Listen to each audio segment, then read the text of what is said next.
Apat katao dito ah.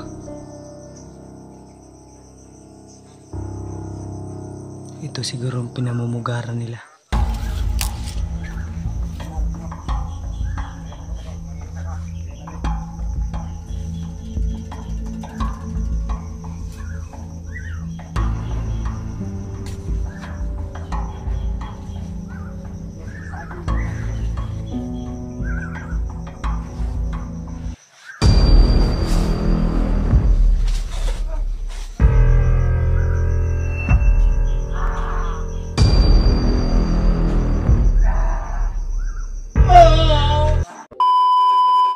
Tol. Sa mapagpalang araw po sa ating lahat at mapagpalang hapon. At siyempre, nandito pa rin po tayo sa area. Tuloy tayo nating inaalam kung saan nila dadalhin at pansamantalang tumigil muna kami tol dahil sa unahan ay may narinig po kaming saklolo na parang tunog ng boses ng bata. Sana ay yung kinakatakot ko na mangyari ay huwag sana mangyari tol, no? Pagdasal nyo po kami. At kagabi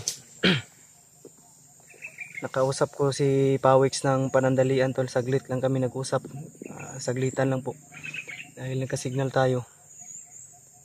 Inausap ko sila na deploy muna sa bahay o umalis muna sa bahay para safety sila, dahil alam ko babalikan sila doon dahil kami ang target ngayon o pamilya ko ang target ngayon tol, ni Kyung at ang iba pa nating mga kalaban. At ang sabi ni Pawix kagabi na pag sumapit na yung gabi ay may naglalakad daw doon sa malapit sa bahay ni Lola po na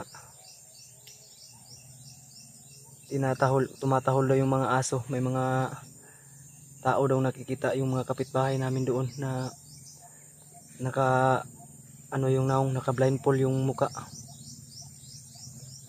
Kaya dali-dali ko silang binalaan at sinabihan na mag-deploy muna at dalhin yung lahat ng mga dalhin at huwag magkumpiyansa dahil baka sila yung isusunod. Kung hindi si Lola, baka si Pawix.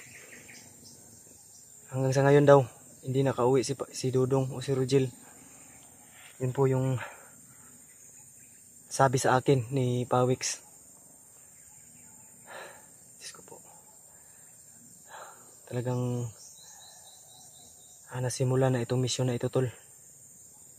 Dapat ko itong tapusin at dapat namin itong ipagtagumpay para wala nang madamay na mahal sa buhay. Lalo na yung mag-ina ni Kyung, baka hindi na niya kilalanin. Kung mangyari man, huwag naman sana po. Nihiling ko pa rin po ang inyong bawat time team na dasal sa aming bawat isa, aming dalawa ni Justin, na sana tol ay huwag kayong magsawang ipagdasal kami, lalo na yung ibang kasamahan natin. Dahil nakita natin sa upload ng ating mga kasama, na monitor natin sila at napanatag tayo tol na nakaakyat na po sila. At may nagkontak po kami ng ating mga kasamahan. Pasalamat tayo dahil tutulong daw sila. O hindi na tayo mabibigitan na masyado tol. O hindi na tayo mahihirapan.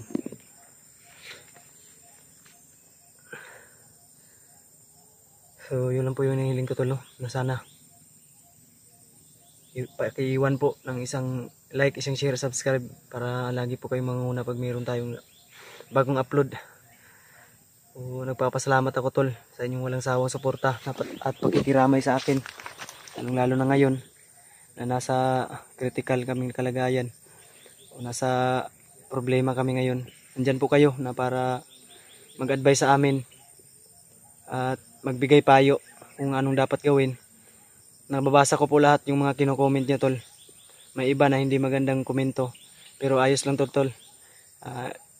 Parte po 'yon ng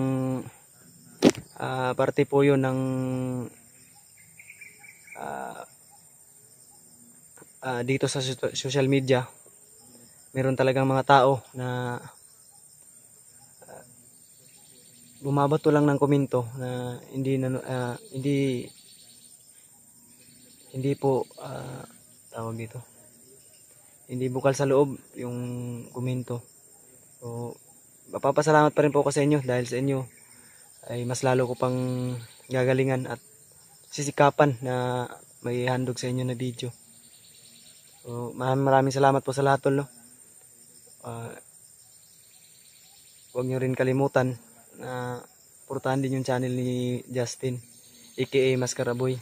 So ano pong hinihintay natin po, sana ay mapagtagumpayan na po natin itong misyon na ito. Huwag lang tayong mawalan ng pag-asa, dahil ako, tol, tinatatagan ko lang kahit ganun po, patong-patong na yung problema, pero kahit kailanman ay hindi po mananalo yung kasamaan laban sa kabutihan. So, salamat po sa inyo. Big salute po sa ating mga taga-suporta, taga-hanga dyan. Wala po kami dito kung wala kayo. O, sisikapan pa namin, ibibigay po namin yung best namin, tol, para mahandugan lang kayo ng mga video. Araw-araw ginagalingan ko at ginagalingan namin. Ginagawa namin yung abot ng aming makakaya. So salamat po sa lahat, at asahan po ninyo na sa atin din ang huling halakhak sa mga nag-alala sa atin dyan. Salamat po sa inyong pakikiramay. So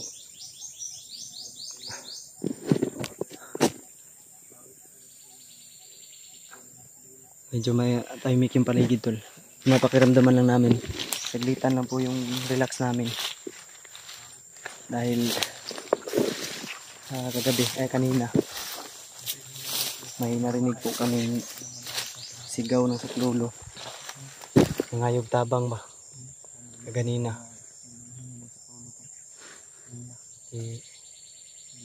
Dinodoble po namin ni Justin yung ano namin, yung ganto, gaya ng ganto. Minsanan na po kami nagpapahinga dahil dudublehin po namin yung oras namin.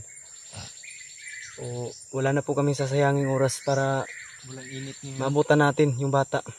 Walang init ngayon ba? Na baka kung ano nang gawin po sa bata kay Rogel. Pati bata nadamay na dito. O ano po yung nasimulan namin, yun po yung tatapusin. Ipapangako namin yan sa inyo, tol. Naman, hinahinita. Tara.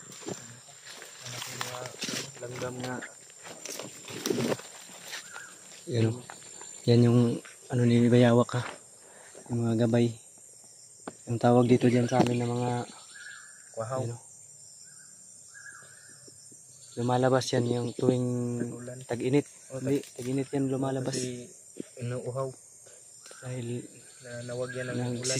sumisiba po yan sila sa mga ano, mga balon. Umiinom. Ganyan yung stipple ni Bayawak.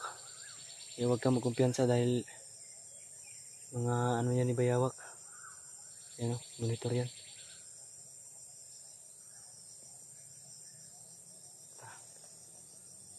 Magdugay diri ah. Yung naglahi na akong kakaiba yung pakiramdam ko. Pinabagabag na naman ako ng konsensya ko, tol.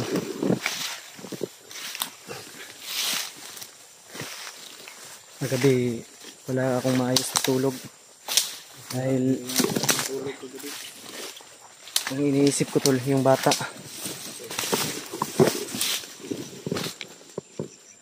Nasa isip-isip ko na kung ano yung gawin nila sa bata ba.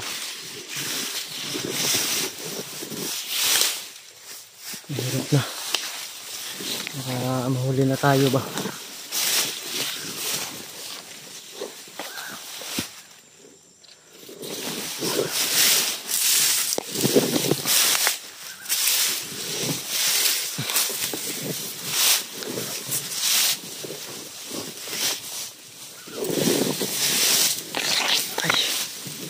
Sakit na ng paa ko, tol, kaya tinanggal ko yung boots ko.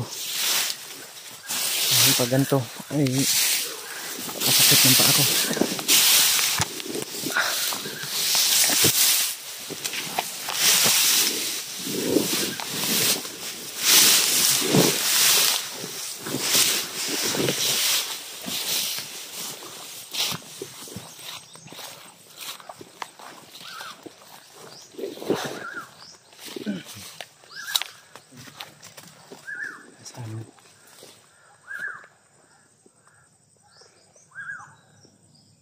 Hindi yun ibon.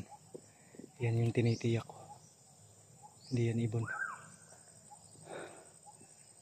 100% si Biyawak yan. Ano?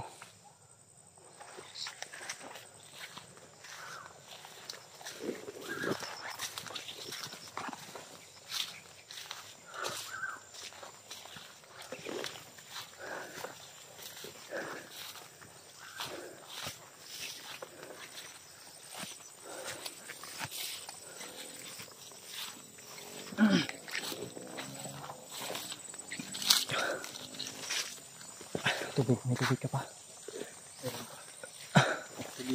Pagigid naman tayo tapos.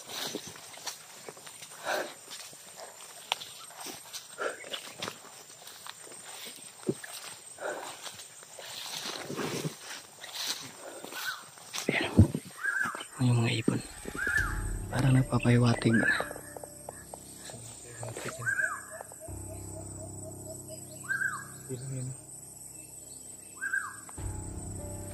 Hindi tao yan. Napakalawak ng bukirin na ito, tol. Hindi kong karaniwan ibon na.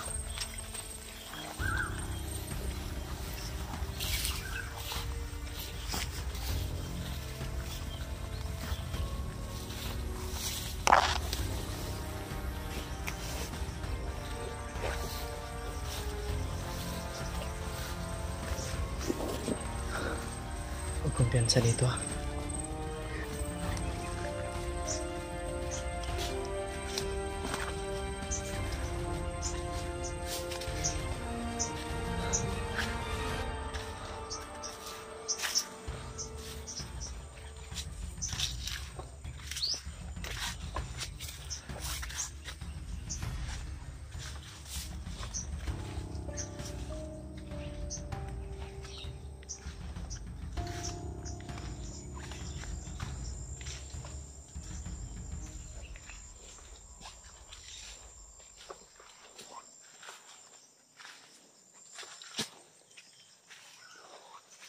Taas.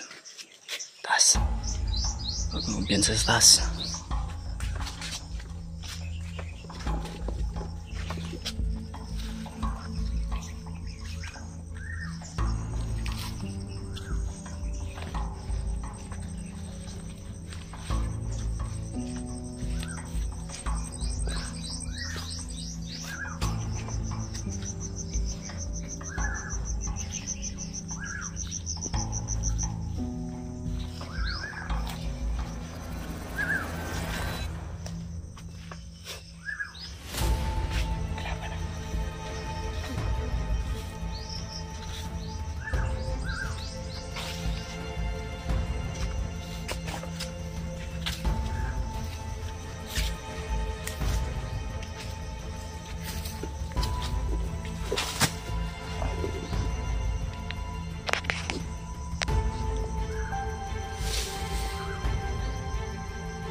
Pinagkakutaan nila. Marami sila dito. 4 katao dito.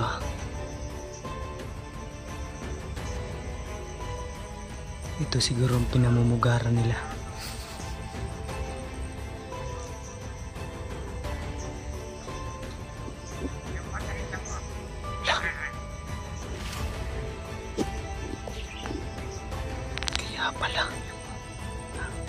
Kaya pala sila hyper.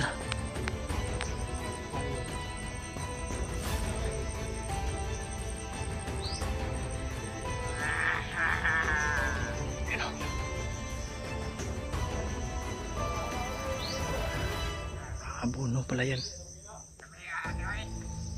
Hindi yan siya po.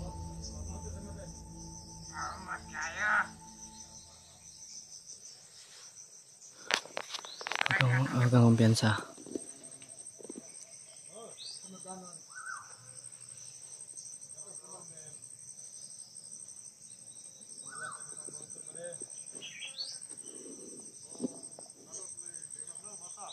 Bata daw. Darating. May bata ko silang bihag. Sinasabi na nga ba? Sige yung may pagkana. Confirm ha. Kumanti daw. Huwag kami talos, marami yan. Nahihirapan tayo. Isa-isahin lang natin sila para hindi mapulapok. Dahil impormasyon yung kinakailangan natin. Kailangan natin masundan tayo dito.